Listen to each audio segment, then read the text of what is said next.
Hey guys, my name is Laura Haynes. I'm at Urban Betty Salon here in Austin, Texas. I do hair and makeup, and today in this video, we're going to show you base for the eyelid when wearing makeup. So my personal preference for eyeshadow primers, I like to use the MAC paint pots. What they do is they go on as a cream and they dry to a powder. So it makes your eyeshadow crease proof and water resistant and really long wear.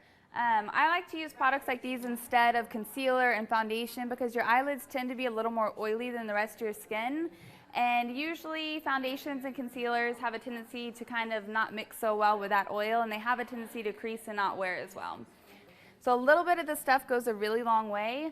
A good trick too is when things do dry to a powder, if you leave them open, they will dry out. So always make sure you close it really tight when you're done.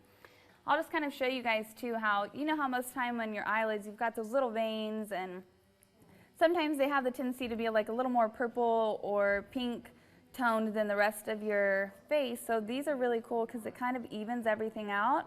And what it does is it allows for you to kind of start with a super fresh, clean eye makeup a lot easier.